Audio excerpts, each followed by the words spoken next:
ሰላም ቤተሰብ እንዴት አላችሁ? ሁሉ ሰላም ነው? ከኔ ጋር ሰላም ነው፣ እግዚአብሔር ይመስገን። ቤተሰቦች ማለት ነው አብርሽና ሩታ እንዲሁም ዳኒ ምናምን በቃ የነሱ ፋሚሊ በአጠቃላይ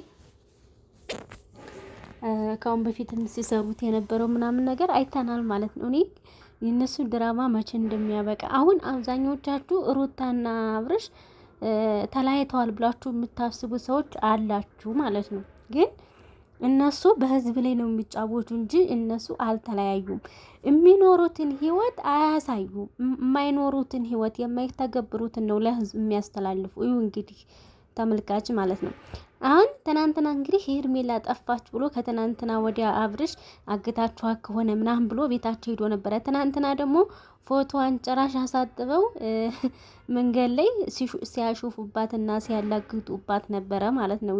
ይሄ ደግሞ በጣም የሚያስጠላ ነገር ነው። ትናንትና እንግዲህ ለምን እንደዛ አደረግሽ ምናምን ብሎ መጥቷል። እኔ ውሸት ስለመሰለኝ ነው እውነት አልመሰለኝም ምናምን ብላለችና መታ ዳኒንና ኤፍሬምን አብርሽ እንዳሳሰራቸው እኔም የልጅ እናት ስለሆንኩኝ በይቅርታ ነው የተፈተውት ምናምን ብላ መታ ተናግራለች ማለት ነው።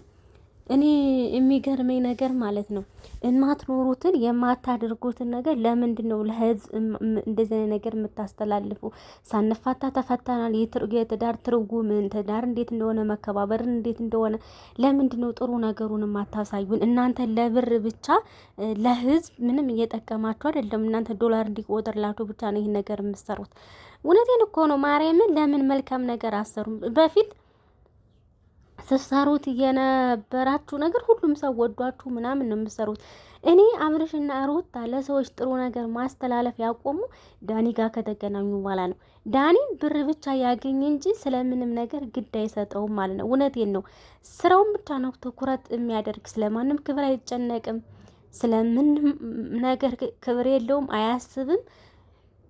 ምንም መስሎ የማይታየው ሰው ነው ማለት ነው። ስለዚህ ዳኒ አሁን አንተ ሩታ ይህን ያክል አቅም ኑሯት አትጓዝም ነበረ። ዳኒ አጠገቧ ባይኖር ዳኒ በዳኒ መንገድ ባትመራ አብርሽን አንተ እንደዚህ እየሰደበች የናቀችህ ለቤተሰብ ጋር እንደዚህ ቢሆን አትኖሩም ነበረ። ገብቷችኋል አይደለ?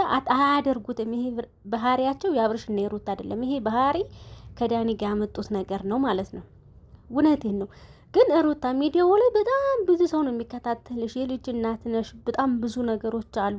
ከአሁን በፊት እንደምትሰሪው ነገር ፍቅር ሆናችሁ ተስማምታችሁ ብትሰሩ የበለጠኛ እናከብራችኋለን። ከቀን አቀን ሰው እየጠላችሁ ነው እየመጣ ያለው። ምክንያቱም አሁን የሚታይላችሁ ሰው አይዲያ ሊወስድ ምናምን በእናንተ ለመስራት ለጥፎ ሀሳብ ሰጥቶ ምናምን ነው እንጂ ከልቦ ወዷችሁ ምናምን አይደለም የሚከታተላችሁ።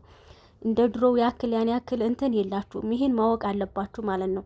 የእውነቴን ነው። ከልቡ አሁን ሰው እናንተን ፈልጎ ምናምን አይደለም የሚከታተላችሁ፣ አይዲያ ለመውሰድ ብቻ በእናንተ ለመሸቀል ነው እንጂ ህዝቡ ላይ አሁን ላይ ተቀባይነት ያን ያክል የላችሁም። ስለዚህ ለእኛ የሚጠቅም ነገር ለህዝቡ ለወደፊት የሚጠቅም ነገር አስተላልፉ። መጣላት፣ መቦጫጨቅ ምናምን ከትዳር ላይ ትዳር ምናምን እንደዚህ ነገር ይቅርባችሁ ብዬ ነው የማስበው ማለት ነው። ግን ትናንትና አብርሽ ስለገበረው ነገር እነሱን ማሳዛቸው ተመችቶኛል በእኔ በኩል ማለት ነው።